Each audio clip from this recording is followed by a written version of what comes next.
Class 11th chemistry हम lesson 4 कर रहे हैं, chemical bonding and molecular structure. यहाँ अपन लोग काफ़ी कुछ कर चुके हैं और आज हम एक नया कॉन्सेप्ट लेके आए जिसको कहते हैं हाइब्रिडाइजेशन का कॉन्सेप्ट बच्चों।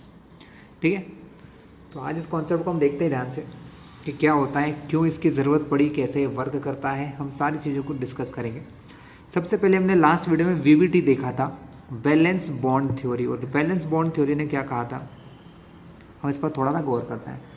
बैलेंस बॉन्ड थ्योरी ने ये कहा था कि जब दो एटम के हाफ फिल्ड ऑर्बिटल एक दूसरे से ओवरलैप करते हैं तो क्या होता है बच्चों, तो उससे एक बॉन्ड बनता है ना, एक बॉन्ड बनता है। तो अब बात करते हैं, पहले थोड़ा सा समझते हैं हम ये CH4 के बॉन्ड को देखते हैं कि CH4 की बॉन्डिंग कैसी होती है ना। इसी से हम लोग VBT और हाइब्रिडाइजेशन का डिफरेंस समझ लेंगे और आगे अपनी कहानी स्टार्ट कर देंगे। ठीक है, तो स्टार्ट करते हैं वीडियो को। और अभी भी इस चैनल पर नए हो तो इसको सब्सक्राइब करो, जिससे आने वाले सारे वीडियो आपको मिलते रहें। चलिए, according to VBT valence bond theory हम CH4 की बॉन्डिंग बनाते हैं। CH4 में सेंट्रल एटम कौन है बच्चों, कार्बन है। कार्बन के चारों ओर 4 हाइड्रोजन के एटम है। Carbon electronic configuration 1s2 2s2 2p2। Okay, so यहाँ पर ये 2s2 और ये हमारे 2p2। ये ग्राउंड स्टेट होती है बच्चों, इसको क्या कहते हैं, ग्राउंड स्टेट कहते हैं। जनरली इलेक्ट्रॉन्स क्या कर सकते हैं, अपने प्लेस से जंप कर सकते हैं। कहाँ जंप कर सकते हैं, अपनी हायर स्टेट में, जिसको एक्साइटेड स्टेट कहते हैं। तो जब ये एक्साइटेड स्टेट में जाता है कार्बन, एक्साइटेड स्टेट को ऐसे स्टार बनाया जाता है कि जब कार्बन एक्साइटेड स्टेट में जाता है तो यहाँ का एक पेयर्ड इलेक्ट्रॉन आगे चला जाता है और यहाँ पर कितने अनपेयर्ड इलेक्ट्रॉन हो जाते हैं बच्चों, 4। ये 4 अनपेयर्ड इलेक्ट्रॉन जो हो जाते हैं, ये 4 अनपेयर्ड इलेक्ट्रॉन 4 बॉन्ड बनाते हैं। किसके साथ बॉन्ड बनाते हैं बच्चों, हाइड्रोजन के साथ। कार्बन के 4 ऑर्बिटल हाफ फिल्ड है ना, ये चारों हाफ फिल्ड ऑर्बिटल हाइड्रोजन के साथ बॉन्ड बनाएंगे। मैंने गलती से ऐसा ले लिया, थोड़ा सा यूँ समझ लेना, ऐसे अलग अलग है क्योंकि ये सब hydrogen, 4 hydrogen, 1 hydrogen, 2 hydrogen, 3 hydrogen, 4, ऐसे चारों हाइड्रोजन है। ये क्या कर रहे हैं, बॉन्डिंग बना रहे हैं। क्या बना रहे हैं, बॉन्डिंग। जैसे कि CH4 क्या होता है बच्चों, आप सभी को पता ही है, CH4 होता है हमारा मीथेन, जिसमें एक कार्बन के चारों ओर 4 हाइड्रोजन बॉन्ड बने होते हैं। ठीक है, तो अब यहाँ से बॉन्ड कैसे बनेंगे, यहाँ से एक ये 1s है हमारा, हाइड्रोजन में से 1s1 होता है। क्या होता है बच्चों, 1s1 1s1 1s1 और 1s1 होता है। तो एक बॉन्ड बनेगा S और S के बीच में बच्चों। ठीक है, एक SS बॉन्ड हो गया, एक बॉन्ड हो गया S और इस P के बीच में, तो एक SP बॉन्ड। फिर एक और H और P के बीच का बॉन्ड, एक SP और बॉन्ड, और एक और S और P के बीच का बॉन्ड SP बॉन्ड। यानी देखा जाए तो कार्बन और हाइड्रोजन के बीच के 4 बॉन्ड में से 3 बॉन्ड जो है वो SP है, S और P है, और एक बॉन्ड है SS है। अब यहाँ पर VBT का थोड़ा यूज़ करते हैं। VBT ने क्या कहा कि जब बॉन्ड बनता है तो ऑर्बिटल्स ओवरलैप करते हैं, है ना। हमने लास्ट वीडियो में पढ़ा है कि ओवरलैपिंग होती है किस में, अलग अलग ऑर्बिटल्स में। तो यहाँ ओवरलैपिंग होगी S और S में, यहाँ ओवरलैपिंग होगी S और P में, यहाँ ओवरलैपिंग होगी S और P में, यहाँ पर भी। तो ये तीनों बॉन्ड तो एक जैसे हो सकते हैं, लेकिन क्या ये वाला बॉन्ड इनके जैसा होगा बच्चों, नहीं होगा, क्योंकि S और S में जो ओवरलैपिंग होती है वो S और P की ओवरलैपिंग से अलग होती है, S और P की ओवरलैपिंग से डिफरेंट होती है ना। इसका मतलब ये एक बॉन्ड जो हाइड्रोजन का है वो इन तीनों बॉन्ड से कैसा होना चाहिए, डिफरेंट होना चाहिए, बॉन्ड लेंथ में, बॉन्ड एनर्जी में, सभी चीज़ों में। लेकिन एक्सपेरिमेंटली ये फाउंड हुआ बच्चों कि CH4 के जो चारों बॉन्ड होते हैं कार्बन और हाइड्रोजन के बीच में, जितने भी 4 बॉन्ड बनते हैं वो सारे बॉन्ड्स एक जैसे होते हैं, सारी बॉन्ड लेंथ एक जैसी होती है, बॉन्ड एनर्जी एक जैसी होती है। तो यहाँ पर VBT थोड़ी सी गलत हो जाती है कि जब आप कह रहे हो कि S और P में ओवरलैपिंग SS की ओवरलैपिंग से अलग होती है, तब इनका जो बॉन्ड है S और S के बीच बनने वाला जो बॉन्ड है वो SP के बॉन्ड से कैसा होना चाहिए, डिफरेंट होना चाहिए। कैसा होना चाहिए, डिफरेंट होना चाहिए, है ना। SS का बॉन्ड SP के बॉन्ड से डिफरेंट होना चाहिए क्योंकि अलग अलग ऑर्बिटल है। तो फिर यहाँ से हाइब्रिडाइजेशन का कॉन्सेप्ट सामने आता है बच्चों। क्या आता है, हाइब्रिडाइजेशन का कॉन्सेप्ट यहाँ से सामने आता है। अब हम समझेंगे हाइब्रिडाइजेशन क्या और क्यों होता है। ठीक है, क्यों होता है ये समझ में आ गया। इस प्रकार की कॉन्सेप्ट को समझाने के लिए हाइब्रिडाइजेशन को बनाया गया या सोचा गया उसके बारे में, है ना। तो अब हम देखते हैं हाइब्रिडाइजेशन क्या कहता है। हाइब्रिडाइजेशन का कहना यह है बच्चों, अब कुछ पॉइंट्स लिखवाऊंगा जो हाइब्रिडाइजेशन से रिलेटेड है। पहला पॉइंट यह है कि when atom try to make bonds, जब एटम्स बॉन्ड बनाते हैं, देन ऑर्बिटल्स या ऑर्बिटल्स ऑफ सेंट्रल एटम, जो सेंट्रल एटम होता है ना उसके जो ऑर्बिटल्स होते हैं मिक्स्ड अप मतलब उसके ऑर्बिटल एक दूसरे में मिक्स हो जाते हैं। क्या हो जाते हैं, मिक्स्ड हो जाते हैं, एक दूसरे में मिक्स्ड होते हैं, है ना। ऑर्बिटल्स सेंट्रल मेटल के जो ऑर्बिटल्स हैं एक दूसरे से मिक्स होते हैं, then orbital of central metal are mixed up, है ना, and form new hybrid orbitals. और क्या करते हैं बच्चों, नए ऑर्बिटल बनाते हैं। को कैसे ऑर्बिटल बनाते हैं, हाइब्रिड ऑर्बिटल्स बनाते हैं। क्या देखा, when atoms try to make bonds then orbitals of central atom, यहाँ गलती से लिख नहीं पाया हूँ मैं, सेंट्रल एटम, जो सेंट्रल एटम होता है उसके जो ऑर्बिटल्स होते हैं बच्चों वो मिक्स्ड अप होते हैं, एक दूसरे से मिक्स होते हैं और नए ऑर्बिटल बनाते हैं, जिनको न्यू हाइब्रिड ऑर्बिटल्स कहते हैं। क्या कहते हैं बच्चों, जिनको कहा जाता है न्यू हाइब्रिड ऑर्बिटल्स। ठीक है, पहला पॉइंट। दूसरा point, orbitals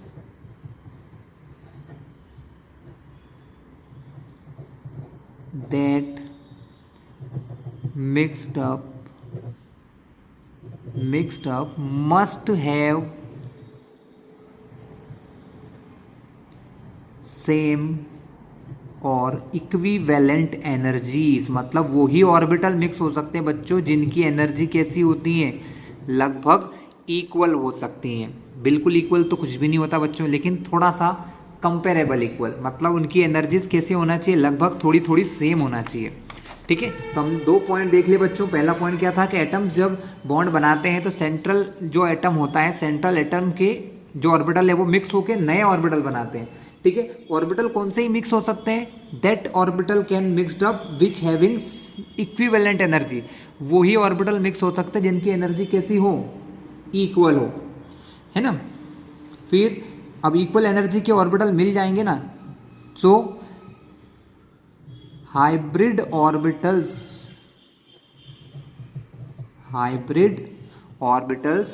are equal in all respect. Hybrid orbitals are, तो कैसे होते हैं बच्चों, hybrid orbitals are equal in all respect. All respect मतलब दे हैविंग सेम एनर्जी,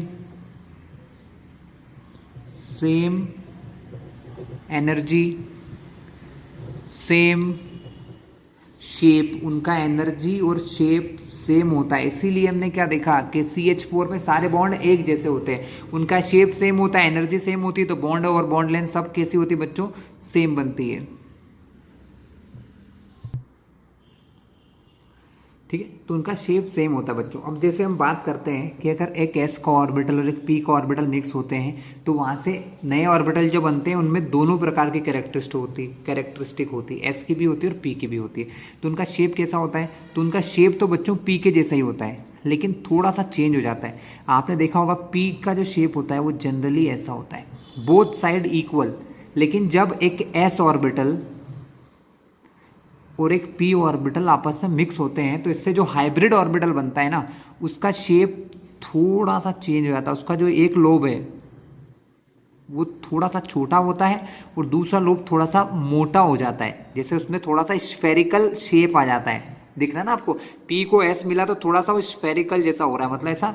दूसरा जो लोब है वो थोड़ा मोटा सा हो जाता है, ज़्यादा बड़ा हो जाता है ना, तो देख के ही समझ में आ जाता है ये कौन सा ऑर्बिटल है, ये एक हाइब्रिड ऑर्बिटल है। और जो पहला जो एक लोब होता है वो छोटा हो जाता है, जो शो करता है यहाँ पर इलेक्ट्रॉन की डेंसिटी बहुत ही कम है। तो तीसरा पॉइंट क्या देखा कि hybrid orbitals are equal in all respect. जो नए ऑर्बिटल बनते हैं वो हर रिस्पेक्ट में एक जैसे होते हैं, like same energy, same shape, है ना। उनका जो शेप होता है वो मैं आपको यहाँ बता ही चुका हूँ। ये हाइब्रिड ऑर्बिटल का शेप है जो एस और पी से मिलके बनते हैं। ऑलराइट क्लास, नेक्स्ट है hybridisation never takes up alone. मतलब हाइब्रिडाइजेशन तभी होता है जबकि एटम बॉन्ड बनाने वाला होता है। हाइब्रिडाइजेशन नेवर टेक्स प्लेस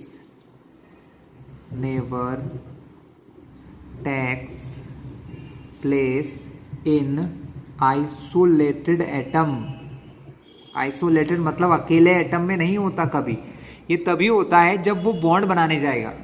कब होगा कि जब कोई एटम बॉन्ड बनाएगा तभी उसके अंदर हाइब्रिडाइजेशन होगा और नए ऑर्बिटल बनेंगे। अगर वो अकेला है तो ठीक है, कोई इश्यू नहीं, कुछ काम नहीं कर रहा है ना। आफ्टर दैट और क्या पॉइंट्स है बच्चों इसके लिए, ड्यू टू इलेक्ट्रॉनिक रिपल्शन। क्योंकि एक्चुअल में क्या हो रहा है बच्चों, जो ऑर्बिटल्स हैं इनके अंदर होते तो इलेक्ट्रॉन ही है, तो दो ऑर्बिटल जो होते हैं वो एक दूसरे से हमेशा दूर रहते हैं, एक दूसरे को रिपल करते हैं। तो due to electronic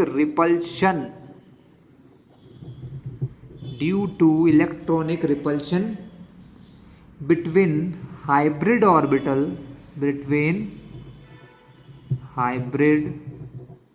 orbitals they tend to remain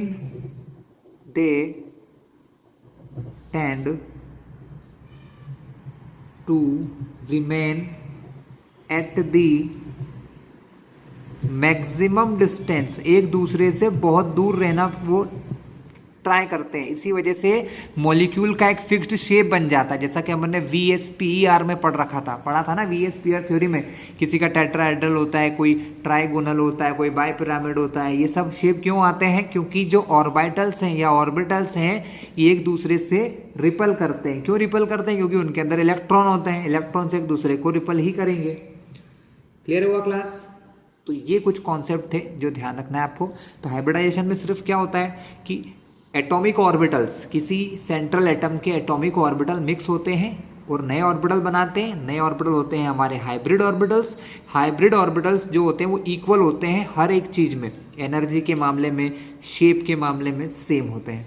ठीक है, शेप में जो चेंज हो रहा है हम ज़्यादातर अभी जो पढ़ेंगे बच्चों वो एस और पी के ऑर्बिटल्स पढ़ेंगे, एस पी और डी के भी पढ़ेंगे, है ना। लेकिन एस और पी तो कंपलसरी है बच्चों, एस और पी के ज़्यादा होते हैं, डी थोड़े से कम होते हैं। तो एस पी के ऑर्बिटल्स होते हैं तो उनका शेप लगभग ऐसा हो जाता है, एक साइड थोड़ा सा ज़्यादा बड़ा, एक साइड थोड़ा सा छोटा। ठीक है, तो ये सारे पॉइंट्स मैंने आपको बता दिए।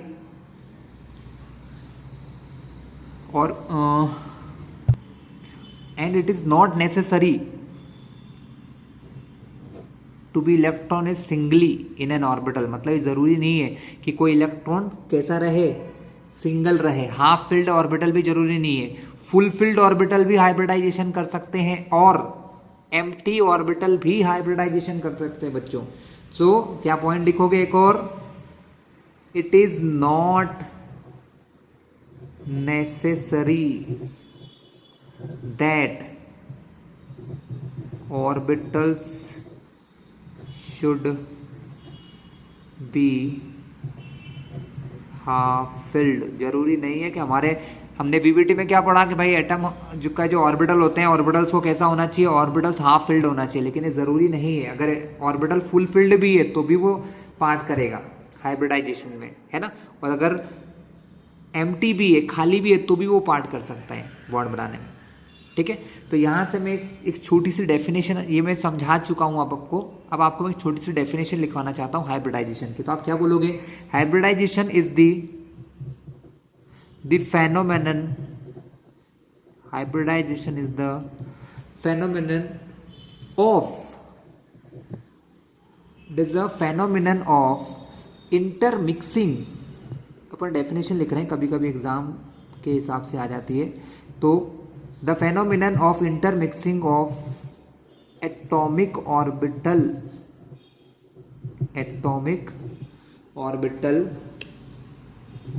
ऑफ कंपेरेबल एनर्जी, मतलब ऐसे ऑर्बिटल जिनकी एनर्जी कंपेरेबल, मैंने पहले ही बताया था आपको कि एनर्जी कैसी होना चाहिए, अगर ऑर्बिटल्स की एनर्जी में बहुत डिफरेंस होगा तो वो एक दूसरे से हाइब्रिड ऑर्बिटल नहीं बना सकते। कंपेरेबल एनर्जी होना चाहिए बच्चों, ऑर्बिटल्स की एनर्जी कैसे होना चाहिए, कंपेरेबल, ठीक है, कंपेरेबल एनर्जी होती है, ठीक है। सो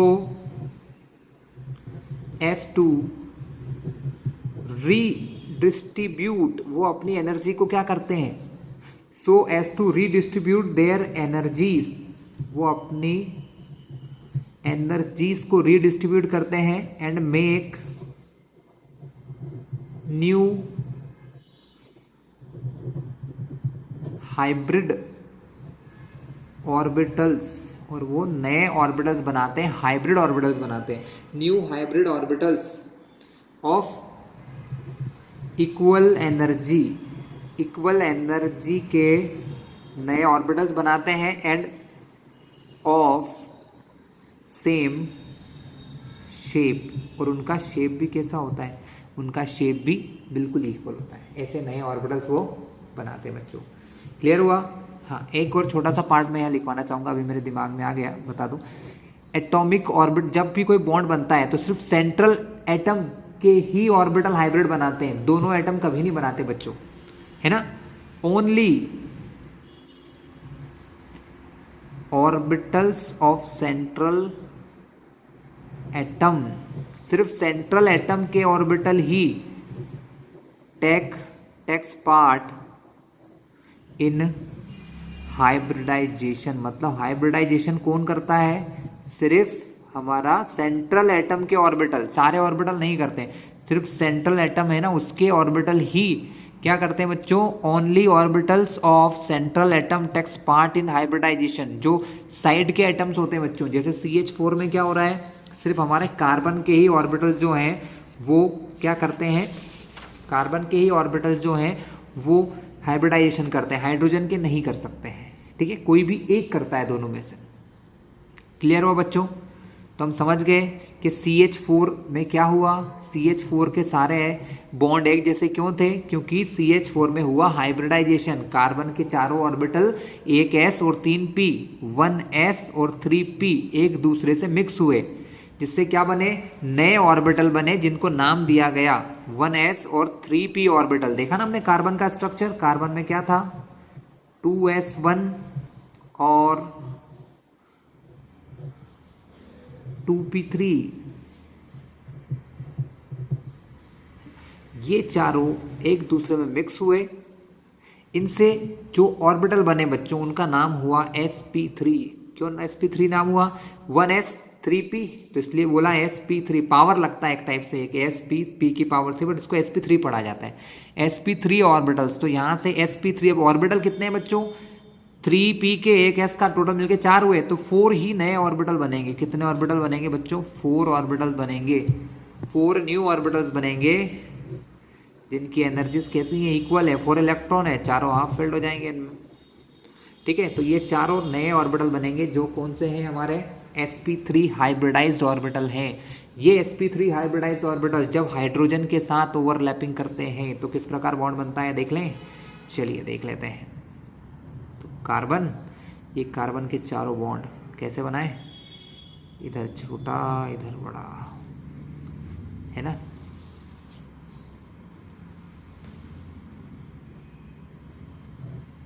ऐसे।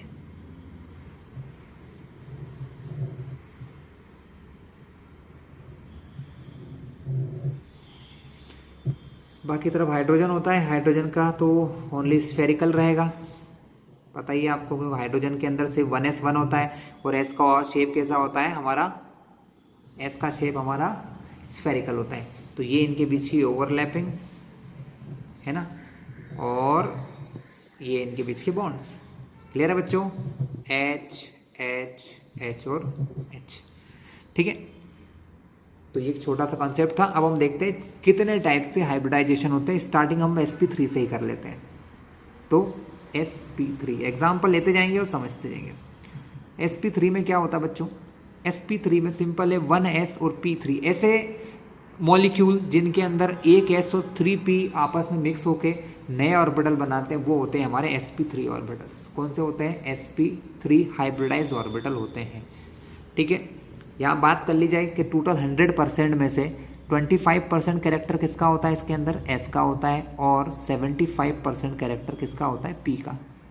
मैंने कैसे निकाला समझाऊँ आपको। देखिए टोटल कितना परसेंट होता है? टोटल होता है 100%।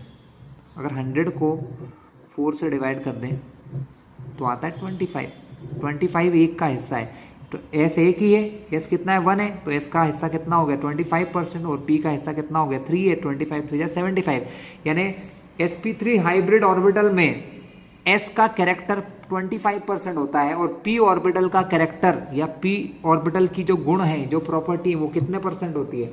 75% होती है बच्चों। ठीक है ना। 4 हाइब्रिड ऑर्बिटल जो होते हैं, 4 हाइब्रिड ऑर्बिटल एक दूसरे को किस प्रकार जमाते हैं बच्चों? टेट्राहेड्रल शेप में जमाते हैं। जैसा कि हम लोग VSPR में देखा था, 4 बॉन्ड पेयर जो होते हैं वो एक दूसरे को टेट्राहेड्रल में ही जमाते हैं, क्योंकि ज्योमेट्री यही होती है 4 के लिए। सेंट्रल मेटल एटम यहाँ पर, एक ये बॉन्ड स्पेस में, बाकी 3 बॉन्ड जो होते हैं वो ट्रायंगल के तीनों कॉर्नर पर होते हैं ऐसे। ये गलती से डबल मत समझ लेना, ये डबल ए थोड़ा मोटा बना रहा हूँ क्योंकि स्पेस वाला बॉन्ड होता है। कैसा बॉन्ड होता है? स्पेस में एक कार्बन के ऊपर होता है और 3 जो होते हैं नीचे होते हैं कार्बन के, और कार्बन कहाँ होता है? बिल्कुल सेंटर में होता है। ठीक है, चाहे तो मैं आपको दिखा सकता हूँ बच्चों, मेरे पास एक बुक है जिसके अंदर ये बहुत अच्छे से डायग्राम बनाया है, क्योंकि डायग्राम बनाना थोड़ा मुश्किल हो जाता है। इस प्रकार से एक बॉन्ड स्पेस में होता है और 3 बॉन्ड ऐसे नीचे होते हैं ट्रायंगल में। ठीक है, जिनके अंदर कितने डिग्री का एंगल बनता है बच्चों? हमेशा जिसके अंदर 109 डिग्री का एंगल बनता है, 109 और 28 मिनट का। कार्बन और हाइड्रोजन के बीच की बॉन्ड लेंथ होती है 111 पिकोमीटर। कितनी होती है? 111 पिकोमीटर की बॉन्ड लेंथ होती है कार्बन और हाइड्रोजन के बीच में। एक और कॉन्सेप्ट है, देख लीजिए आप इधर, ये कॉन्सेप्ट बच्चों क्लियर हो आपको, जो मैंने अभी बना के दिखाया था आपको? ठीक है, ये देखिए बड़ा लोब sp3 का, ये छोटे छोटे लोब जो हैं ये इस टाइप से बॉन्डिंग। तो ये हमने sp3 देख लिया। फिर भी हम sp3 का एक और एग्जांपल लेंगे बच्चों, sp3 हाइब्रिडाइजेशन का हम एक और एग्जांपल लेते हैं बच्चों। हम अमोनिया का एग्जांपल ले सकते हैं। अमोनिया में क्या होता है? NH3 होता है। ठीक है, आप जानते ही अमोनिया का फॉर्मेशन कैसा होता है। नाइट्रोजन 2H2 और 2p3 होता है इसका इलेक्ट्रॉनिक कॉन्फ़िगरेशन। 2H2, P में 3 सिंगल ऑक्यूपाइड इलेक्ट्रॉन, 1 2 3। ठीक है, हमने पहले ही पढ़ रखा है कि हाइब्रिडाइजेशन में ज़रूरी नहीं है कि ऑर्बिटल फुल फिल्ड है, ऑर्बिटल भरा हुआ है तो भी हाइब्रिडाइजेशन में भाग ले सकता है। तो ये 2s के एक ऑर्बिटल और p के 3 ऑर्बिटल आपस में क्या हो रहे हैं? मिक्सअप हो रहे हैं, जिससे 4 नए ऑर्बिटल बन रहे हैं, जिनको कहते हैं हम sp3 हाइब्रिडाइज्ड ऑर्बिटल। कितने? 4 नए ऑर्बिटल बनेंगे। क्यों 4 बनेंगे? 1 2 3, जितने मिक्स होते हैं उतने ही नए बनते हैं बच्चों। एक चीज़ ध्यान रखना, जितने मिक्स होते हैं उतने ही नए बनते हैं। तो sp3 के 4 ऑर्बिटल नए बन गए। ठीक है, इसका शेप कैसा होता है? इसका शेप हमारे बस इस वाले शेप से थोड़ा सा डिफरेंट होता है। यहाँ पर जहाँ हाइड्रोजन बॉन्ड है, क्योंकि इसके 3 ही बॉन्ड बनते हैं बच्चों। NH3 के कितने बॉन्ड बनते हैं? ओनली 3। चौथे प्लेस पर ये जो 2 इलेक्ट्रॉन होते हैं इसका लोन पेयर रहता है। कौन रहता है बच्चों? इसका लोन पेयर रहता है। तो देखा जाए तो अमोनिया ऐसा रहता है, नाइट्रोजन, ठीक है, 3 जो हमारे H रहते हैं वो हमारे प्लेन में रहते हैं। मैंने अभी आपको डायग्राम में भी दिखाऊंगा। और जो चौथा हमारा रहता है वो हमारा ऐसा लोन पेयर रहता है जो स्पेस में रहता है। ठीक है, चाहो तो इनको ऐसे ऐसे मिला दो। ठीक है, इसी टाइप का बॉन्ड मैं आपको भी बुक में भी दिखा देता हूँ। ये बॉन्ड नहीं बन रहा है बच्चों, इनसे हमको मिलाया हुआ दिखा रहा हूँ आपको मैं, बॉन्ड नहीं होता है। ठीक है, ये इसका डायग्राम देखिए, है ना। तो यहाँ भी sp3 हाइब्रिडाइजेशन होता है, बस यहाँ लोन पेयर रहता है बच्चों ऊपर की तरफ, लोन पेयर की वजह से जो एंगल होता है जनरली 109 डिग्री होना चाहिए, लेकिन वो 107 रह जाता है, क्योंकि आपको पता ही है लोन पेयर में ज़्यादा रिपल्शन होता है ना। क्लियर है क्लास? तो यहाँ sp3 में लोन पेयर है, बाकी तीनों जगह बॉन्ड पेयर्स होते हैं। बहुत सारी जगह सारी ये जो बच्चों थ्योरीज होती है ना, बहुत जगह कॉन्साइड कर जाती हैं, बहुत जगह इनके कॉन्सेप्ट मिलते जुलते रहते हैं, कहीं कहीं थोड़ा थोड़ा सा डिफरेंट आ जाता है। चलिए sp3 हमारा क्लियर। sp2 देखें। sp2 कहाँ होता है बच्चों? sp2 बहुत सारी जगहों पर होता है, जहाँ पर एक s और दो p। sp2 हाइब्रिडाइजेशन में 1s orbital 2p orbital mix होते हैं, जिससे 3 न्यू sp2 ऑर्बिटल बनते हैं, एक s ऑर्बिटल एक p ऑर्बिटल। एग्जांपल ले लेते हैं BCl3 का, बोरॉन ट्राइक्लोराइड का, BCl3 का एग्जांपल देता हूं बच्चों मैं आपको। बोरॉन क्या होता है बोरॉन में बच्चों? बोरॉन का इलेक्ट्रॉनिक कॉन्फ़िगरेशन, एटॉमिक नंबर 5 होता है बोरॉन का। इलेक्ट्रॉनिक कॉन्फ़िगरेशन होता है 1s2 2s2 2p1। हमको इन दोनों से मतलब है 2s2 2p1। नॉर्मल स्टेट में तो बोरॉन ऐसा रहता है 2s2 2p1, लेकिन हम सभी जानते हैं कि एक इलेक्ट्रॉन यहाँ से जंप कर सकता है, यहाँ पर कर सकता है ना, उसको कहते हैं एक्साइटेड स्टेट। तो बोरॉन की एक्साइटेड स्टेट में एक इलेक्ट्रॉन 2s2 से जंप करके 2p में चला जाता है। दैट मीन्स ये तो था पहले से, यहाँ से एक इलेक्ट्रॉन यहाँ शिफ्ट हुआ, यहाँ आ गया, तो इससे क्या हुआ बच्चों? 3 इलेक्ट्रॉन हो गए, एक s का 2p के। ये ऑर्बिटल्स आपस में मिक्स होते हैं, 1s और 2p, ये 2p दो ऑर्बिटल जो हैं ये मिक्स हुए आपस में, जिससे क्या बने? 3 न्यू sp2 हाइब्रिडाइज्ड ऑर्बिटल बने बच्चों। 3 क्यों बने? क्योंकि 3 मिक्स हुए तो 3 नए बन गए, जिनको कहते हैं sp2। sp2 में क्या हो रहा है बच्चों? टोटल 100% को हम 3 से डिवाइड करेंगे, क्यों? क्योंकि 3 ऑर्बिटल मिक्स हो रहे हैं, है ना। तो यानी कि 33.3 होगा एक का कैरेक्टर, यानी s 1 है यहाँ पर, s कितना है यहाँ पर? 1 है, तो s का कैरेक्टर इसमें ज़्यादा होता है। sp2 में s 33% होता है, जबकि p जो है वो कम हो जाता है, वो हो जाता है 66.6%। दोनों को प्लस करोगे तो 100 आ जाएगा। क्लियर है क्लास? मतलब 99.9 आएगा, लेकिन समझ लीजिए आप। क्लियर हुआ? तो sp2 हो गया हमारा BCl3 का एग्जाम्पल, ठीक है। बाकी सेम ही है बच्चों, जो मैंने पहले ही सिखाया आपको, VSPR वैसे ही बॉन्ड बनते हैं इन्होंने, बस ये है कि आप बना के दिखा देते हैं। इसमें क्या होता है, 3 और जो ऑर्बिटल्स हैं वो एक प्लेन में ही रहते हैं। इसका शेप भी होता है हमारा ट्राइगोनल। कैसा होता है? ट्राइगोनल होता है बच्चों, प्लेन में होते हैं तीनों। बोरॉन सेंटर में, ये हाइब्रिड ऑर्बिटल, ये हाइब्रिड ऑर्बिटल और ये हाइब्रिड ऑर्बिटल, ये तीनों Cl के p ऑर्बिटल के साथ, क्योंकि क्लोरीन के साथ बॉन्ड बना रहे हैं ना ये बच्चों। Cl3 में क्या होता है? क्लोरीन होता है, क्लोरीन के साथ बॉन्ड बनाएंगे तो क्लोरीन के पास कैसा ऑर्बिटल है? उसके पास p ऑर्बिटल होता है। ये उसके p ऑर्बिटल के साथ ओवरलैपिंग, ये उसके p ऑर्बिटल के साथ ओवरलैपिंग, ऐसे बना दो, थोड़ा सा राउंड नहीं हो पाया। तो इस प्रकार से BCl3 की बॉन्डिंग बनती है बच्चों, ठीक है। मैं आपको बुक में भी दिखाना चाहूँगा, है ना, जैसा मैंने आपको अभी दिखाया, sp2 sp2 sp2। और यहाँ पर जब वो तीनों ट्रायंगल के शेप में बन रहे हैं, देखो आप किसी ट्रायंगल के शेप में बन रहे हैं, तो इसका शेप कैसा हो गया? ट्राइगोनल हो गया बच्चों। कैसा हो गया हमारा?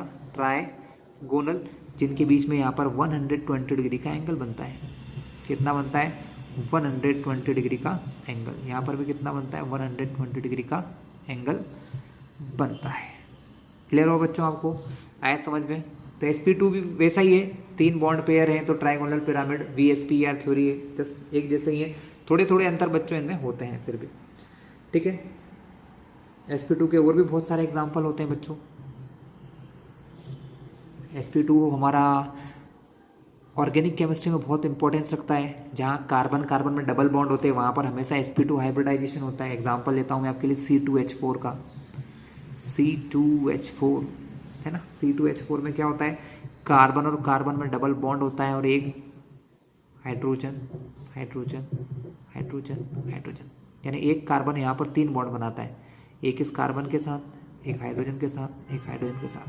3 क्यों बोल रहा हूँ, क्योंकि चौथा भी तो बॉन्ड है, लेकिन चौथा बॉन्ड कैसा होगा बच्चों, चौथा बॉन्ड हमारा पाई होगा। 3 सिग्मा बॉन्ड बनाता है, 1 2 3 सिग्मा, 1 2 3 सिग्मा इसके भी, और एक पाई बॉन्ड होता है इनमें। ठीक है, यहाँ भी क्या होता है, यहाँ पर कार्बन बच्चों ओनली sp2 हाइब्रिडाइजेशन करता है। कैसे करता है, आप बोलोगे अभी आपने देखा कि कार्बन sp3 कर रहा था, अब sp2 क्यों कर रहा है, क्योंकि यहाँ पर एक, थोड़ा सा आप ध्यान से समझिएगा, कार्बन का, अब मैं डायरेक्ट बना रहा हूँ एक्साइटेड स्टेट वाला, जिसमें कार्बन के पास 1 होता है और p में कार्बन के पास 3 हो जाते हैं, 1 2 3, ये हो गया आपका 2s1 और ये आपके 2p3। तो ये सिर्फ इतना ही मिक्स करते हैं बच्चों, 1s और 2p, और एक ऑर्बिटल है ना जो खाली रह जाता है, इसको कहते हैं प्योर ऑर्बिटल। ये जो प्योर ऑर्बिटल रहता है ना, यही ये पाई बॉन्ड बनाता है। क्या बनाता है, पाई बॉन्ड बनाता है। तो ये प्योर ऑर्बिटल खाली रह जाता है ना, ये खाली वाला प्योर ऑर्बिटल पाई बॉन्ड बनाता है। ठीक है, ये तीनों मिलके क्या बनाएंगे, एक s 2p मिलके 3 sp2 ऑर्बिटल बनाएंगे, जो एक sp2 इसके बीच में बन जाएगा, एक sp2 का बॉन्ड ये बनेगा और एक sp2 का ये सिग्मा बॉन्ड बनेगा। इधर वाला कार्बन भी क्या करेगा, 3 sp2 बनाएगा, 1 विथ दिस और एक इन दोनों के बीच वाला। और जो दोनों में, क्योंकि यहाँ पर 2 कार्बन है, तो दोनों कार्बन में एक एक ऑर्बिटल ये फ्री रहेगा बच्चों, दोनों कार्बन में एक एक ऑर्बिटल कैसा रहेगा हमारा, फ्री रहेगा। देखिए 2 कार्बन आपस में भी बॉन्ड बना रहे हैं और हाइड्रोजन से भी बना रहे हैं, तो ये दोनों में एक एक ऑर्बिटल जो ये खाली रहेगा, प्योर ऑर्बिटल, ये एक दूसरे से मिक्स होकर पाई बॉन्ड बनाएगा। कौन सा बॉन्ड बनाएगा बच्चों, पाई बॉन्ड का फॉर्मेशन देखेंगे। मैं आपको इसका डायग्राम भी दिखाना चाहूँगा।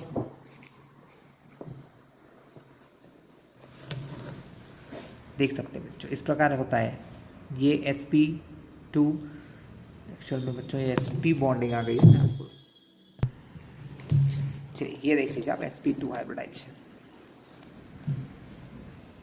ठीक है, ये sp2 में इनका सिंगल बॉन्ड, ये जो प्योर ऑर्बिटल था जिसने हाइब्रिडाइजेशन नहीं किया, इसके बीच में पाई बॉन्ड। मैंने पहले भी समझाया था ना, पाई बॉन्ड कैसे बनता है, साइड वाइज ओवरलैपिंग से, वीबीटी पढ़ाई थी मैंने, है ना। ये नहीं कह सकते कि वीबीटी कोई ख़राब है ना, उसके भी बहुत कॉन्सेप्ट काम आते हैं। ये sp2 इस टाइप से। sp2 हाइब्रिडाइजेशन किस में होगा बच्चों, sp2 हाइब्रिडाइजेशन दोनों कॉन्सेप्ट बता दिए मैंने, डबल बॉन्ड के साथ भी और नॉर्मल भी। sp2 के बाद अब बच्चों sp हाइब्रिडाइजेशन देखते हैं, s and p hybridisation. s और p हाइब्रिडाइजेशन में क्या होता है, जिसके अंदर एक s और एक p ऑर्बिटल मिक्स होते हैं और जिससे sp हाइब्रिडाइजेशन का फॉर्मेशन होता है। एग्जाम्पल के तौर पर मैं आपके लिए लेता हूँ BeCl2। देखें, beryllium atomic number 4, electronic configuration 1s2 2s2, inner है, इसका तो कोई काम नहीं है, 2s2 अकेला है। लेकिन ये आता है सेकेंड शेल में, मतलब इसके पास p ऑर्बिटल होते हैं, मगर वो कैसे होते हैं, खाली होते हैं। ये बेरिलियम की नॉर्मल स्टेट है। अगर ये एक्साइटेड होगा बच्चों, तो यहाँ का एक इलेक्ट्रॉन जंप करके यहाँ आ जाएगा, उसको कहते हैं Be, और यहाँ स्टार लगा, तो स्टार से समझ जाना कि ये एक्साइटेड स्टेट है। तब 2s में 1 और 1 चला जाएगा इधर p में, तो 2p1, 50% इसका 50% इसका, यानी sp के अंदर क्या होता है, sp हाइब्रिडाइजेशन में 50% होता है s कैरेक्टर और 50% ही होता है p का कैरेक्टर। क्लियर हुआ आपको, sp ये दोनों ऑर्बिटल मिक्स होते हैं, 2 नए ऑर्बिटल बनाते हैं जिसको कहते हैं sp हाइब्रिडाइज ऑर्बिटल।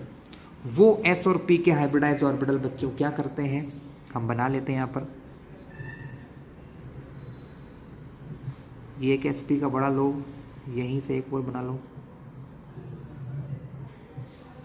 तो ये हो गए। ये एक दूसरे के अंदर दिखाने के लिए मैंने थोड़ा सा छोटा बड़ा बनाया है, ऐसा ना, समझ जाना, ये इनके छोटे लोब से। अब ये किसके साथ बॉन्ड बना रहे हैं, BeCl2 के साथ बना रहा है, तो क्लोरीन B जो बॉन्ड बना रहा है बेरिलियम, वो क्लोरीन के साथ बना रहा है बच्चों। किसके साथ बना रहा है, क्लोरीन के साथ। तो कैसे बॉन्ड बनेगा, p ऑर्बिटल है, क्लोरीन के पास होता है p ऑर्बिटल मिक्स होगा, है ना, ओवरलैपिंग करेगा, और ये Cl क्लोरीन का p ऑर्बिटल, ये बेरिलियम का हाइब्रिडाइज ऑर्बिटल आपस में ओवरलैपिंग करेंगे, यहाँ बॉन्ड बन जाएगा। उसी टाइप से ये लीजिए आप, थोड़ा सा बच्चों गलती से ज़्यादा मेरा पेन खिंच गया, इसको ऐसा कर देना, ठीक है। तो ये आपका एक और ऑर्बिटल बन गया यहाँ पर। क्लियर हुआ? तो ये हमारा sp ऑर्बिटल होता है, जो भी मैंने आपको बता दिया। एक बार डायग्राम भी आपको दिखा देता हूँ बच्चों। क्योंकि यहाँ पर सिर्फ दो पेयर होते हैं तो वो एक दूसरे से 180 डिग्री पर ही रहेंगे, है ना, क्योंकि उनमें कितना रिपल्शन होगा, 360 डिग्री टोटल होता है किसी पॉइंट के अराउंड में। तो अगर वो दो ही हैं तो 180 डिग्री पर एक दूसरे से रहेंगे, यानी इसका शेप कैसा हो जाता बच्चों, sp हाइब्रिडाइज्ड ऑर्बिटल्स जो हैं, जो बॉन्ड बनाते हैं, तो एटम जो मॉलिक्यूल होता है वो लीनियर शेप का होता है। कैसे शेप का होता है? Linear shape. इसी में एक और जगह इसका बहुत इंपॉर्टेंस है sp हाइब्रिडाइजेशन का, वो है इथाइलिन या एसिटाइलिन। ऑर्गेनिक केमिस्ट्री में कार्बन और कार्बन के बीच में ट्रिपल बॉन्ड बनता है बच्चों, जिसको इथाइलिन कहते हैं, ठीक है, या फिर उसको इथाइन कहते हैं, है ना। क्या कहते हैं? इथाइन, जिसमें C और C के बीच में ट्रिपल बॉन्ड बनता है। एक तरफ एक H होता है, एक तरफ एक H होता है। यहाँ पर भी क्या होता है बच्चों, एक S और एक P ही बॉन्ड बनाता है, ठीक है। फिर से मैं आपको कार्बन का स्ट्रक्चर दिखाना चाहूँगा। कौन सा वाला? एक्साइटेड स्टेट वाला, 2s1 2p3। Here is also 1s and 1p। यहाँ पर भी एक s और एक sp मिलके sp के दो हाइब्रिड ऑर्बिटल बनाते हैं बच्चों, 2sp हाइब्रिड ऑर्बिटल बनाते हैं। और ये जो दो दिख रहे हैं ना आपको, ये दोनों ही प्योर ऑर्बिटल रहते हैं, मतलब ये मिक्स नहीं होते हैं। और ये जो क्या करते हैं, पाई बॉन्ड बनाते हैं। क्योंकि देखो ट्रिपल बॉन्ड में मैंने क्या समझाया था आपको, एक बॉन्ड ही मेन होता है सिग्मा, बाकी दो बॉन्ड कैसे होते हैं, पाई। और पाई बॉन्ड के लिए दो ऑर्बिटल को कैसी ओवरलैपिंग करना पड़ेगी, साइड वाइज ओवरलैपिंग करना पड़ेगी। वीबीटी में पढ़ चुके हैं हम लोग कि दोनों ऑर्बिटल क्या करेंगे, साइड वाइज ओवरलैपिंग करते हैं। तो ऐसा एक और कार्बन जो है अपने ही जैसे एक और कार्बन के साथ बॉन्ड बनाता है। सेम स्ट्रक्चर एक बार और बना लूं,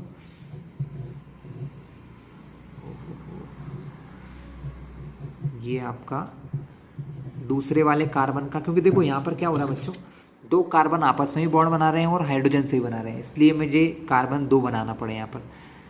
और ये 2p3 के 3, 1 2 3, ये दोनों प्योर है। ये sp वाले sp से बॉन्ड बनाते हैं हाइब्रिडाइज्ड, और ये जो खाली रह जाते हैं वो आपस में ओवरलैपिंग करते हैं एक दूसरे से और पाई बॉन्ड बनाते हैं। और ये जो sp वाले रहते हैं वो क्या करते हैं, ये एक कार्बन कार्बन आपस में बना लेता है, और एक जो होता है वो हाइड्रोजन के साथ बनाता है। एक हाइड्रोजन के साथ इधर, ये वाला कार्बन एक हाइड्रोजन के साथ, ये वाला कार्बन भी हाइड्रोजन के साथ बनाता है। इस टाइप से इनके कितने बॉन्ड बन गए बच्चों, इस टाइप से इनके 2 तो ये मेन बॉन्ड बनते हैं और दो बॉन्ड इसमें पाई होते हैं। चलिए मैं आपको डायग्राम दिखाना चाहूँगा इसका फिर से एक बार। So class, here is the diagram.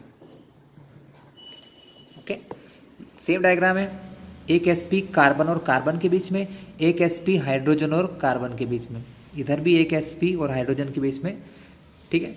और ये जो दिख रहा है आपको साइड वाइज, मैंने आपको सिखाया था साइड वाइज, ये पाई बॉन्ड बन रहा है। कौन सा बॉन्ड बन रहा है, पाई बॉन्ड बन रहा है बच्चों। क्लियर हुआ यहाँ पर हमको? हमने तीन टाइप की हाइब्रिडाइजेशन देख ली, sp है ना, s और p के बीच में तीन हाइब्रिडाइजेशन। अब मैं थोड़ा सा शॉर्ट बता दूँ आपको ज्योमेट्री इसके बारे में, है ना, फिर से देख लो। sp3 कितने हाइब्रिड ऑर्बिटल बनते हैं, 4 हाइब्रिड ऑर्बिटल बनते हैं। s कैरेक्टर कितना होता है, 25%। p कैरेक्टर कितना होता है, 75% होता है। शेप कैसा होता है, इसका शेप जनरली टेट्राहेड्रल होता है बच्चों, टेट्राहेड्रल शेप होता है, ठीक है। अगर लोन पेयर्स हैं, यानी कोई ऑर्बिटल मिक्स तो हो रहा है लेकिन उसके अंदर लोन पेयर है, तो वो ज्योमेट्री को चेंज कर देता है। जैसे NH3 का मैंने बताया था, अमोनिया का बताया था ना आपको, NH3 का। sp2 हाइब्रिडाइज ऑर्बिटल में 3 बॉन्ड बनते हैं, 33.3% s character, 66.6% p character. Shape होता है ट्राइगोनल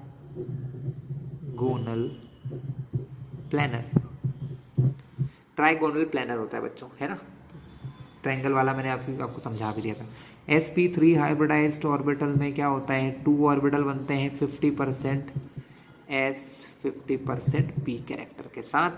शेप कैसा होता है, मॉलिक्यूल्स जो ये करते हैं उनका शेप लीनियर होता है बच्चों। कैसा शेप होता है, लीनियर। ये 3 चीज़ें आप थोड़ा सा ध्यान रखिएगा। क्लियर है। अब हम देखते हैं sp3 और d वाले ऑर्बिटल, जिसके अंदर sp के साथ d ऑर्बिटल भी मिक्स हो जाता है। वैसे बच्चों कुछ ऐसी हाइब्रिडाइजेशन है जो आपको 12th में ही पढ़ाए जाएंगे सीधे, है ना, जो मैं आपको लास्ट में बताऊंगा। अब हम देखने वाले हैं sp3d। सबसे पहले क्या देख रहे हैं, sp3d, जहाँ पर एक s 3p और एक d मिलता है, तो उसको कहते हैं sp3d हाइब्रिडाइजेशन। नाम से समझ में आता है 1s 3p 1d ऑर्बिटल, मतलब 1d ऑर्बिटल मिक्स होके एक दूसरे से क्या करते हैं बच्चों, sp3d के 5 न्यू ऑर्बिटल बनाते हैं। 1s 3p 4 1d 5 नए ऑर्बिटल्स बनाते हैं। देखें सबको। चलिए तो बच्चों एग्जाम्पल के लिए अपन ले लेते हैं PCl5,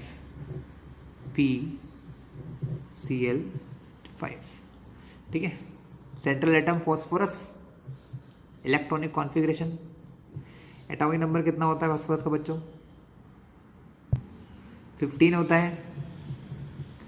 देखिए वैसे तो नियॉन तक तो सब अंदर ही रहता है, नियॉन के बाद क्या समझा रहा हूँ आप लोगों को, इलेक्ट्रॉनिक कॉन्फ़िगरेशन के 2 तरीके सिखाए जाते हैं, एक पूरा लिखना और एक उससे पहले आने वाली नोबल गैस लिख दो और उसके बाद का लिख दो।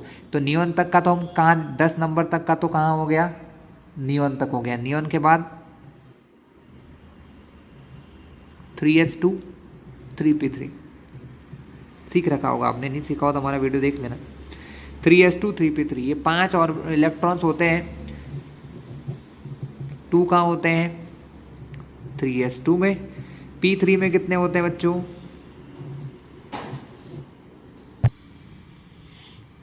ठीक है क्लास। तो 3s2 और 3p3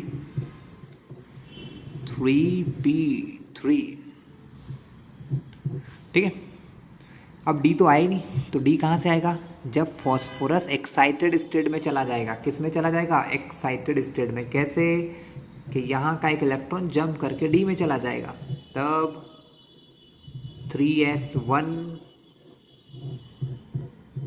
3p3 और एक चला गया D में। D में होते हैं एक्चुअली 5 ऑर्बिटल बच्चों, कितने होते हैं 5, एक चला गया यहाँ पर, ठीक है। यहाँ पर तो अब तीनों ही हो गए बच्चों, 3px 3py 3pz। और D जो है बच्चों, D का कौन सा वाला होता है, D का स्क्वायर वो वाला होता है, dz स्क्वायर वाला जो ऑर्बिटल होता है ना, वो यहाँ पर पार्ट करता है, ठीक है। dz स्क्वायर वाला यहाँ पर पार्ट करता है। तो 1 2 3 4 5 ऑर्बिटल हो गए, 1s 3p 1d, इसको कहते हैं sp3d ऑर्बिटल्स हो गए हमारे, जो अब क्या करेंगे बच्चों, बॉन्ड बनाएंगे, ठीक है। क्योंकि 5 बॉन्ड्स हैं बच्चों, तो इनकी जो ज्योमेट्री होती है ना, जनरली होती है trigonal bipyramid, trigonal bipyramid, है ना। कैसे ट्राइगोनल बाय पिरामिड, कि यहाँ 5 ऑर्बिटल होते हैं, वो कुछ इस टाइप से अरेंज होते हैं। देखिए मैं बना के दिखाऊँ आपको, smaller lobe, larger lobe, smaller lobe और लार्जर लोब। स्मॉलर तो यहीं आना है, लार्जर लोब 2, ये 3 हो गए प्लेन में। ये देखिए एक प्लेन में, तीनों ट्रायंगल में हो गए, 2 ऊपर जाएंगे एक ऐसा ही, 5 ऑर्बिटल बच्चों ऐसे बनाते हैं। इसलिए P यहाँ पर रहेगा और सारे Cl यहाँ यहाँ यहाँ यहाँ यहाँ करते हैं।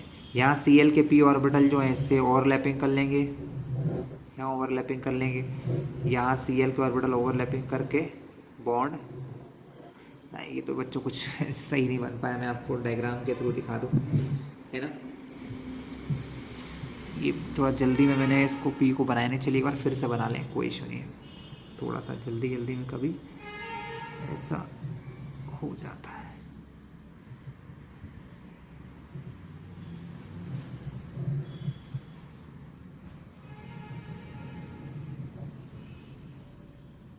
ये ऑर्बिटल थोड़े से लॉन्ग होते हैं,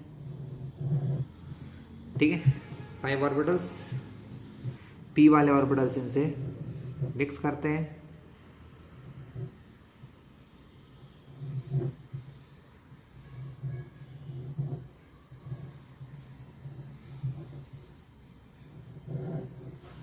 तो 5 ऑर्बिटल में बॉन्ड बनता है बच्चों और PCl5 का फॉर्मेशन हो जाता है।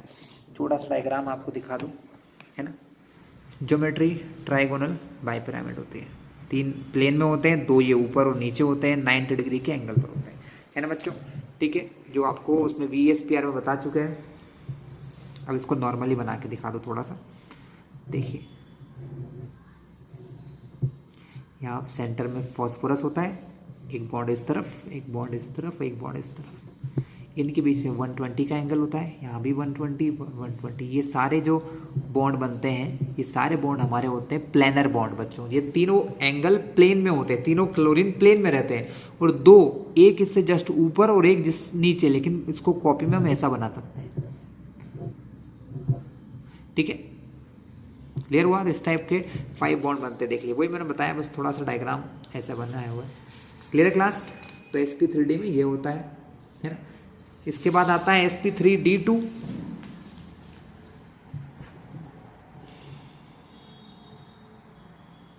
नेक्स्ट क्या है बच्चों हमारा, sp3d2 सेम है, 1s3p, एक 2d2। एग्जाम्पल लेना चाहो तो SF6 ले लो। Sulphur electronic number, atomic number 16। General electronic configuration, neon के बाद 3s2 3p4। नॉर्मली अगर मैं सल्फर का इलेक्ट्रॉनिक कॉन्फ़िगरेशन बनाए आउटर मोस्ट का, तो वो ऐसा होता है 3s2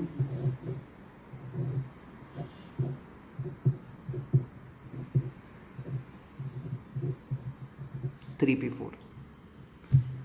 S और P दिख रहे हैं बच्चों यहाँ पर, D का तो कोई नाम ही नहीं है। तो फिर क्या होता है बच्चों, यहाँ से फिर यहाँ से एक इलेक्ट्रॉन यहाँ जंप करता है, यहाँ का भी एक इलेक्ट्रॉन जंप करता है, तो ये बन जाता है 3s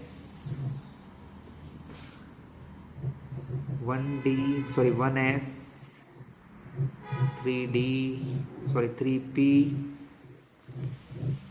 1 2 3 4 5d 3s1 3p3 1 electron 2 electron 3 electron 4 electron. ये 2 इलेक्ट्रॉन यहाँ से इसका इलेक्ट्रॉन भी जंप करेगा और इसका भी करेगा, तो 2 इलेक्ट्रॉन यहाँ हो जाएंगे, है ना। तो यहाँ पर 2d ऑर्बिटल हो गए, 3d2। ठीक है, कौन कौन से होते हैं, एक होता है बच्चों इनके अंदर 3dz² वाला, और एक ऑर्बिटल होता है बच्चों 3d x² - y²। मैंने ऑर्बिटल में आपको सबके नाम पढ़ाए हुए हैं, इसलिए बस नाम बता रहा हूँ यहाँ पर, है ना। ठीक है, ऐसे 6 ऑर्बिटल आपस में मिक्स होते हैं, 6 ऑर्बिटल मिक्स होते हैं, जिससे sp3d2 के 6 नए ऑर्बिटल बनते हैं बच्चों। और सारे 6 ऑर्बिटल कैसे रहते हैं, ऑक्टाहेड्रल शेप में आ जाते हैं। कैसे शेप में जाते हैं, ऑक्टाहेड्रल मतलब 4 जो बॉन्ड बनाते हैं वो तो एक स्क्वायर के चारों तरफ बनते हैं, एक स्क्वायर के चारों कॉर्नर की तरफ बनते हैं। ये हमारा सेंटर में होता है, यहाँ से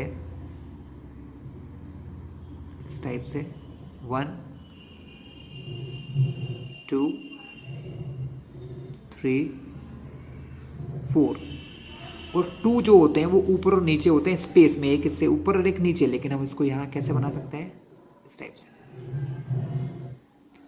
सभी के बीच में इसकी प्रॉपर्टी क्या है, सारे एंगल 90 डिग्री के होते हैं बच्चों। कैसे होते हैं, all the angle of 90 degree. Let me show you, आप देख सकते हैं एस एफ, ये चारों प्लेन वाले एंगल होते हैं, ये 4 एंगल प्लेन में होते हैं, 2 एंगल ऊपर होते हैं, 90 डिग्री का एंगल इनके अंदर फॉर्म होता है। क्लियर है। इस प्रकार से एफ के जो ऑर्बिटल होते हैं, एफ जो होता है, एफ के अंदर भी क्या होते हैं, पी के ऑर्बिटल होते हैं।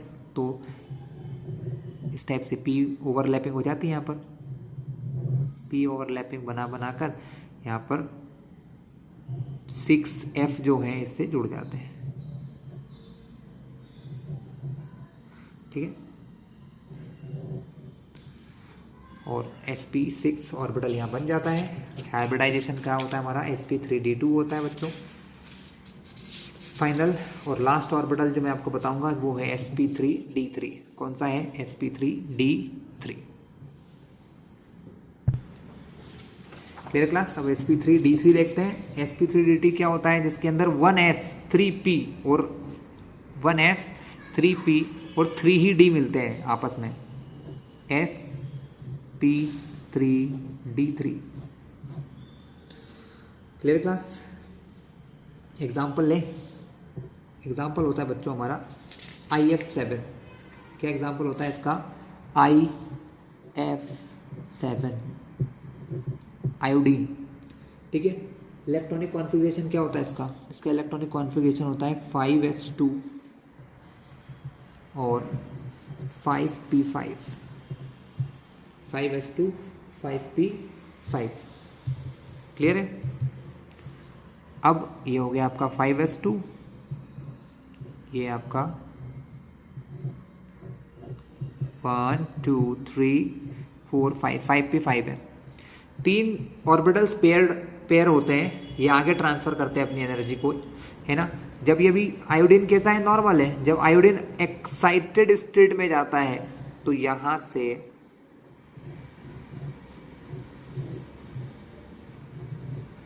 1 2 3 4 5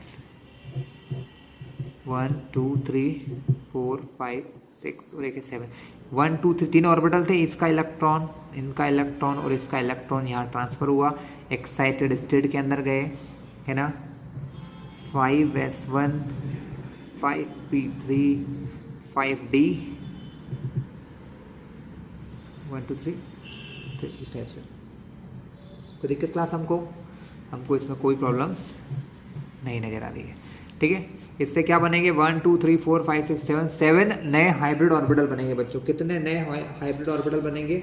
7 नए हाइब्रिड ऑर्बिटल बनेंगे, जिसका शेप होता है पेंटागोनल बाइपिरामिड। कैसा होता है बच्चों? पेंटागोनल बाइपिरामिड, मतलब उसके 5 इलेक्ट्रॉन एक प्लेन में रहते हैं, पेंटागोनल रहते हैं। कैसे रहते हैं? 5 इलेक्ट्रॉन एक प्लेन में रहते हैं, 1 2 3, है ना। आयोडीन यहाँ पर होता है, 5f यहाँ ऐसे ऐसे बॉन्डेड रहते हैं।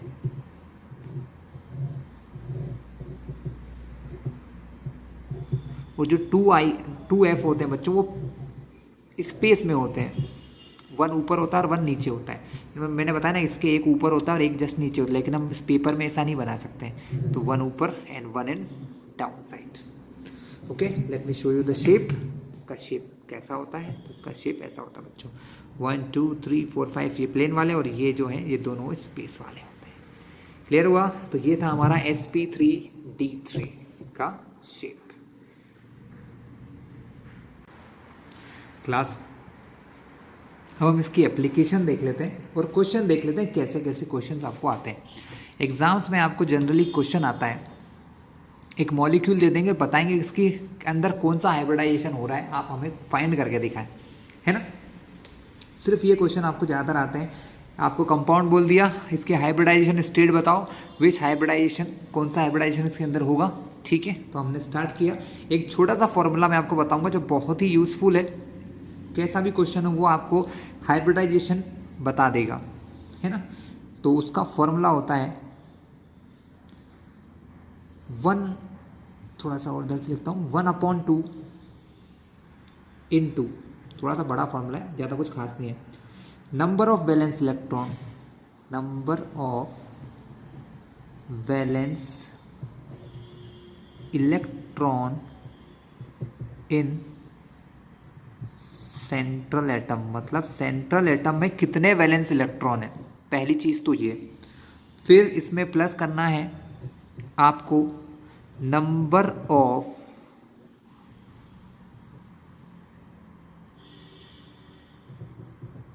मोनो, यही लिख रहा हूँ वैलेंट, थोड़ी सी जगह की प्रॉब्लम है बच्चों, पर समझ जाना, मैं आपको फॉर्मूला बुक में भी दिखा दूंगा। Number of monovalent atoms around it, मतलब कितने मोनोवैलेंट एटम बॉन्ड बना रहे हैं इससे, अराउंड इट, जो इसके आसपास है। ये दोनों चीज़ें प्लस करना है, इसमें फिर आपको माइनस करना है, अगर हो तो। बहुत बार नहीं भी होती, ये 2 चीज़ें तो हमेशा होंगी, लेकिन इसके अलावा 2 चीज़ें जो अब जो फॉर्मूले में बढ़ने वाली वो कभी होती है कभी नहीं होती है ना। Minus charge on cation, cation का चार्ज माइनस करना है, और अगर कैटायन है तो माइनस कर दो, और एनायन है तो उसका चार्ज प्लस कर दो, है ना, और चार्ज ऑन एनायन जो है वो प्लस कर दो। इतना काम करके आप आसानी से कर लोगे। फॉर्मूला बड़ा दिख रहा है, बहुत आसान है बच्चों। मैं आपको बुक में दिखाऊँ थोड़ा सा, क्योंकि कॉपी में इतनी छोटी राइटिंग हम बना नहीं सकते हैं।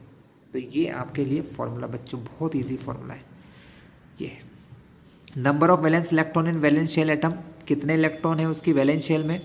नंबर ऑफ मोनोवेलेंट एटम, कितने मोनोवेलेंट एटम जो है उससे जुड़े हुए हैं। Minus charge on cation, cation का चार्ज माइनस कर दो, एनायन का चार्ज प्लस कर दो। बहुत ही आसानी से, है ना, आपको वैल्यू मिल जाएंगे।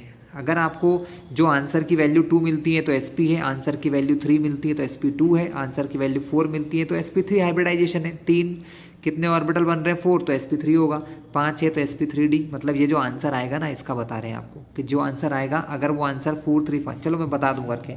चलिए एग्जाम्पल के लिए H2O का एग्जाम्पल ले लेते हैं। H2O का एग्जाम्पल मैं आपके लिए लेता हूँ। सेंट्रल एटम कौन है बच्चों, ऑक्सीजन। फॉर्मूले में अप्लाई करेंगे हम लोग। सेंट्रल एटम ऑक्सीजन, ठीक है। क्या बोला फॉर्मूले में सबसे पहले, नंबर ऑफ वैलेंस इलेक्ट्रॉन। तो भैया ऑक्सीजन का एटॉमिक नंबर क्या होता है, 8 होता है। इलेक्ट्रॉनिक कॉन्फ़िगरेशन नॉर्मल वाला बना रहा हूँ, 2,6, 6 वैलेंस इलेक्ट्रॉन। तो यहाँ क्या लिखूँगा ब्रैकेट के अंदर, कितने वैलेंस इलेक्ट्रॉन है, 6 प्लस H2। क्या H हाइड्रोजन मोनोवेलेंट है, बिल्कुल मोनोवेलेंट है, हाइड्रोजन के पास एक ही बॉन्ड होता है। तो यहाँ पर नंबर ऑफ मोनोवेलेंट एटम कितने जुड़े हैं, तो 2 मोनोवेलेंट एटम है H2। H के 2 एटम जुड़े हुए हैं हाइड्रोजन से। यहाँ पर कोई कैटायन है, कोई प्लस का चार्ज दिख रहा है, मॉलिक्यूल पर कुछ प्लस माइनस दिख रहा है क्या, नहीं, यानी ये दो चीज़ें तो यहाँ होंगी ही नहीं। तो इन दोनों को 0 लिख दो, या नहीं भी लिखो तो चल जाएगा। 6 + 2 8, 8 के अपॉन में 4, सॉरी 8 के अपॉन में 2, 2 से 8 को डिवाइड किया 4, 4 किस में होता है, sp3। तो ये आपको पता चल गया कि ये जो आंसर मैंने निकाला है ना, इसको जनरली z भी कह देते हैं बच्चों, z कह देते हैं, या नंबर ऑफ ऑर्बिटल कह दो। कितने ऑर्बिटल बन रहे हैं, 4 ऑर्बिटल बनते हैं। तो एक s का 3 p का, तो कितने हो गए, sp3। तो sp3 हाइब्रिडाइजेशन हो गया H2O2। चलिए कुछ और एग्जाम्पल देखें। अब ये कैटायन एनायन वाला केस समझाता हूँ, क्योंकि ये आपको कंफ्यूज कर रहे होंगे कैटायन और एनायन वाला। तो इसके लिए एग्जाम्पल ले लिया मैंने NH4+ का बच्चों। किस चीज़ का लिया, NH4+। NH4+, दिख रहा है ना यहाँ पर प्लस का चार्ज है। 1/2 सेंट्रल एटम नाइट्रोजन, 2,5 नाइट्रोजन का इलेक्ट्रॉनिक कॉन्फ़िगरेशन होता है 7, मतलब एटॉमिक नंबर 7, 2,5 होता है। कितने वैलेंस इलेक्ट्रॉन है, 5। तो मैंने यहाँ रख दिया 5। कितने मोनोवेलेंट आपस में जुड़े हुए हैं हाइड्रोजन के चारों ओर बच्चों, कितने मोनोवेलेंट है, 4 है, H4 है ना। कितने मोनोवेलेंट जुड़े हैं बच्चों, 4 मोनोवेलेंट है। मोनोवेलेंट ध्यान रखना बच्चों, अभी मैं आपको अगला एग्जांपल दूंगा तो आप कंफ्यूज हो जाओगे। मोनोवेलेंट जो एक ही बॉन्ड बनाता है ना, तो यहाँ पर हाइड्रोजन है जो एक ही बॉन्ड बनाता है।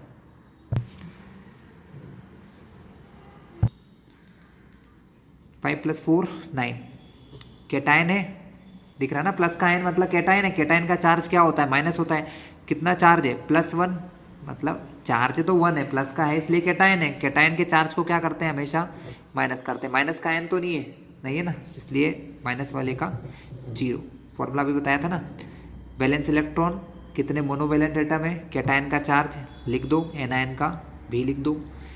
5 + 4 9, 9 में से 1 गया 8, 8 को 2 से डिवाइड किया, आंसर आया 4। 4 जहाँ भी इसका आंसर आए आप क्या बोलोगे, कौन सी हाइब्रिडाइजेशन स्टेट है बच्चों, sp3। कोई दिक्कत है बच्चों, नहीं है, ठीक है। एक और एग्जांपल देता हूँ आपको मैं, जिसमें थोड़ा सा कन्फ्यूजन होगा। CO3 2-, यहाँ पर आपके कॉन्सेप्ट खत्म हो जाएंगे बच्चों, थोड़ी सी प्रॉब्लम आएंगी आपको। Formula 1/2 central atom carbon, carbon के अंदर क्या होता है, 6 इलेक्ट्रॉन 2,4 में, यानी कि 4 वैलेंस इलेक्ट्रॉन, यहाँ आ गया 4, plus number of monovalent atom. अब सिंपल सी बात है बच्चों, कार्बन के पास जो ऑक्सीजन होता है ना, ये मोनोवेलेंट नहीं होता है, ऑक्सीजन डाईवेलेंट होता है। कैसा होता है बच्चों, ऑक्सीजन डाईवेलेंट, इसलिए इसको मोनोवेलेंट मत गिन लेना। ऑक्सीजन कैसा होता है, डाईवेलेंट। इसकी ऑक्सीजन की वैलेंसी कितनी होती है, 2, इसलिए यहाँ पर नंबर ऑफ मोनोवेलेंट एटम की जगह 0 लिखूंगा मैं, कोई भी नहीं है, ये तो डबल बॉन्ड वाला है ना। ऑक्सीजन क्या करता है बच्चों, डबल बॉन्ड बनाता है, इसलिए मैं यहाँ पर मोनोवेलेंट की जगह 0 लिखूंगा। कैटायन है, नहीं है, तो कैटायन का चार्ज भी 0। एनायन है, माइनस का चार्ज है ना, माइनस यानी माइनस का चार्ज है, वो भी कितना है 2, तो एनायन का चार्ज हमेशा प्लस होता है, क्या होता है प्लस। ये दो तो जीरो हो गए, 4 + 2 6, 6 को अगर 2 से डिवाइड करें तो आंसर कितना आता बच्चों 3 होता है। तब क्या कौन सा हाइब्रिडाइजेशन होता है, sp2 हाइब्रिडाइजेशन होता है। कैसा हाइब्रिडाइजेशन होता है, sp2। तो आई होप कि अब आप समझ चुके होंगे कि यहाँ पर क्या होने वाला है। क्लियर है बच्चों, sp3 हाइब्रिडाइजेशन आपने देख लिया, सारे हाइब्रिडाइजेशन मैंने आपको निकालना बता दिए है ना। आप एग्जाम्पल लेते जाओ, इसी फॉर्मूले को लगाते जाओ, और इससे क्वेश्चन बहुत बार आ चुके हैं बच्चों, अच्छी बड़ी बड़ी एग्जाम्स में, जेई मेंस नीट इन सब में आ चुके हैं है ना। तो अच्छे से इनकी प्रैक्टिस करें।